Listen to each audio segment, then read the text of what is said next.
10 मार्च के बाद देखना फिर इनके गले में फिर वही तख्ती लटकती भी दिखाई देगी और फिर एक गर्मी जो अभी कुछ जगह दिखाई दे रही है ना, ये सब शांत हो जाएगी इसके बाद।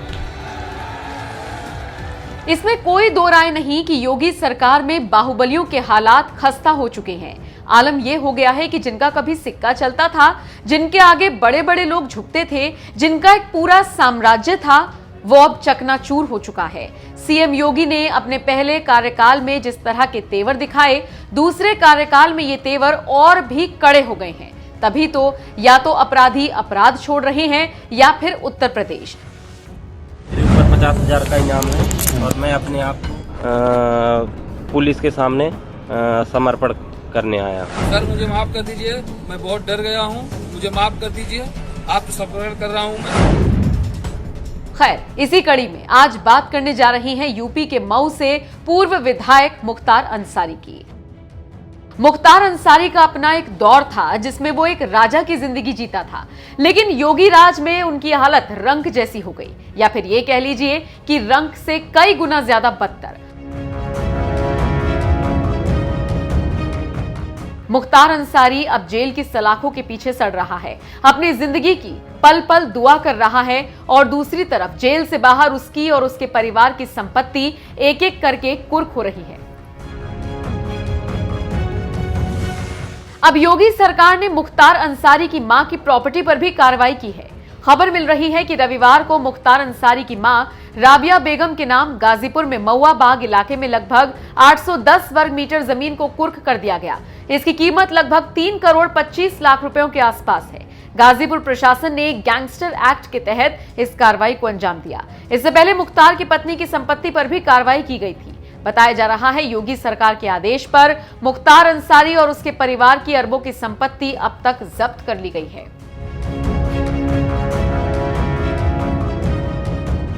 यूपी में योगी के दोबारा सीएम बनने के बाद से ही कार्रवाई और ज्यादा तेज कर दी गई है। ऐसा लग रहा है जैसे सीएम योगी ने मुख्तार को बर्बाद करने की कसम खा ली है। यही वजह है कि उसके और उसके परिवार के प्रति योगी एकदम सख्त दिख रहे हैं। सिर्फ मुख्तार ही नहीं, बाकी जितने भी अपराधी हैं उन सब के खिलाफ योगी ने सख्त एक्शन लेने के निर्देश जारी कर दिए हैं। सत्ता के संरक्षण में पल रहे गुंडे, माफिया, अपराधी, लुटेरे, ये सब के सब मेहरबानी करके तो उत्तर प्रदेश छोड़ करके चले जाएं, और अगर उत्तर प्रदेश में रहेंगे तो फिर उनके लिए 2 जगह होंगी। मुझे लगता है उस जगह कोई भी नहीं जाना चाहेगा और उसके बारे में वो तय कर लें क्या होना है। ये योगी का ही खौफ है कि अपराधी खुद थाने में आकर सरेंडर कर रहे हैं, लाइन लगाकर खड़े हैं और कह रहे हैं कि दोबारा से कभी गलत काम नहीं करेंगे, बस इस बार हमें छोड़ दो।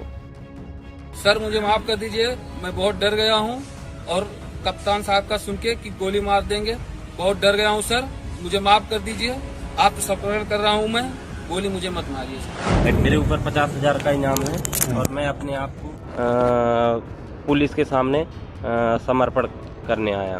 क्या नाम है आपका? रवि तिवारी उर्फ वीर। क्या क्या मुकदमे हैं आपके? जी, ये खुटहन से मेरे ऊपर एक 302 का 120 भी है और एक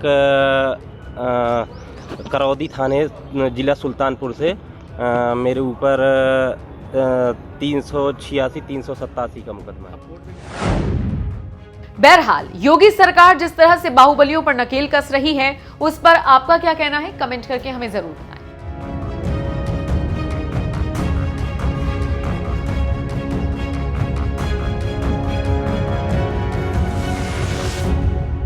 भाइयों बहनों, आपने देखा होगा ये चाचा भतीजों का, ये महाभारत के जितने रिश्ते थे ना, अगर कहीं आपको देखना है तो मुझे लगता है कि महाभारत के सारे रिश्ते समाजवादी पार्टी परिवार के अंदर देखने को मिल जाएगा। और इसीलिए मैं धन्यवाद दूंगा श्रीमती अपर्णा यादव को कि उन्होंने समय रहते वहां से अपने को अलग कर दिया और भारतीय जनता पार्टी की राष्ट्र आराधना के इस यज्ञ के साथ जुड़ गए और इस राष्ट्र आराधना के अभियान के साथ जुड़ करके जनता जनार्दन की सेवा के लिए उन्होंने अपने आप को समर्पित किया।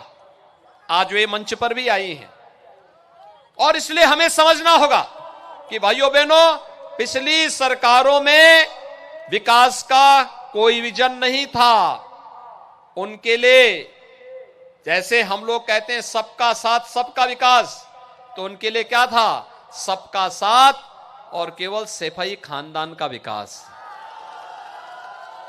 नौकरी निकलती थी, नौकरी के नाम पर वसूली, हर नौकरी विवादित होती थी, नौजवान का भविष्य खराब होता था।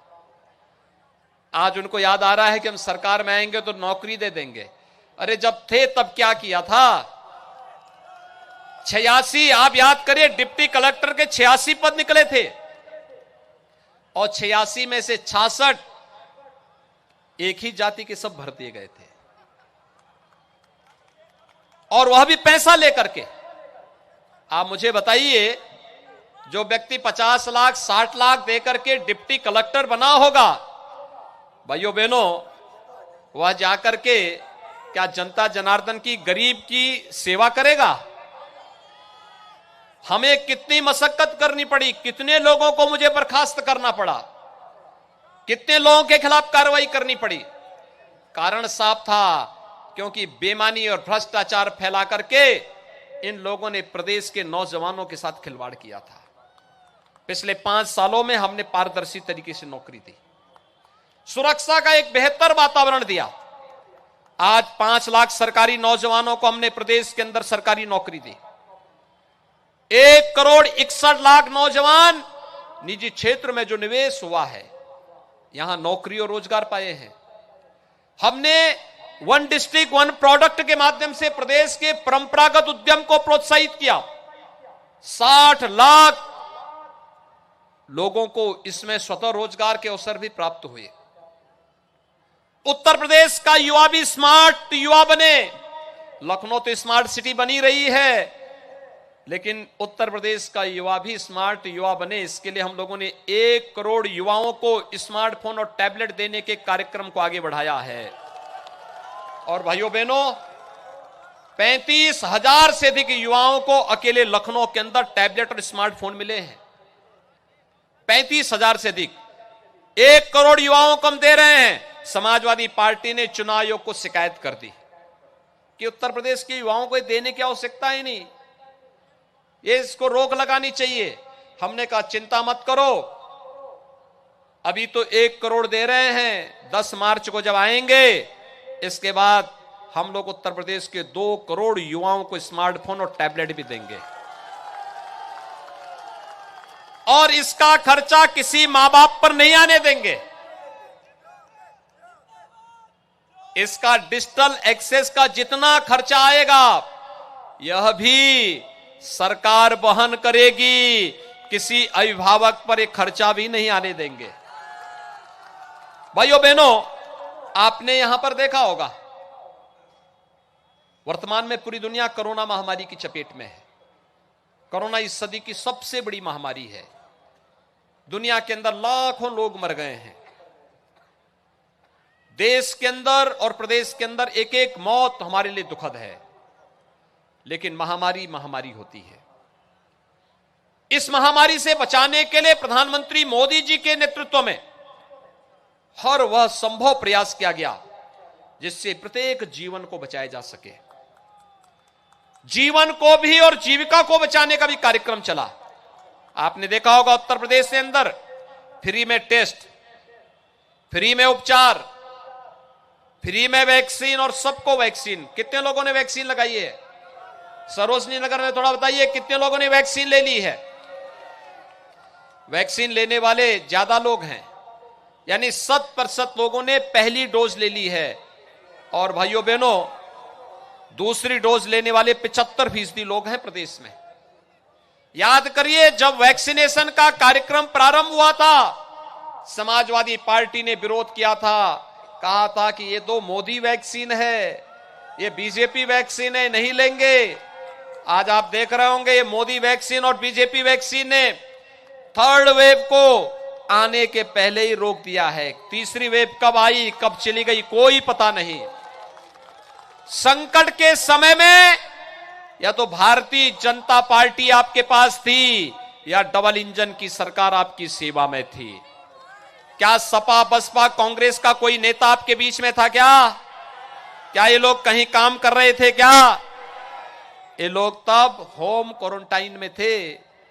और भाइयों बहनों, इनको बताने की आवश्यकता है, जब आप संकट के समय नहीं थे तो इस समय आपकी आवश्यकता क्या है जी? कुछ और दिन क्वारंटाइन में रह जाते तो अच्छा रहता।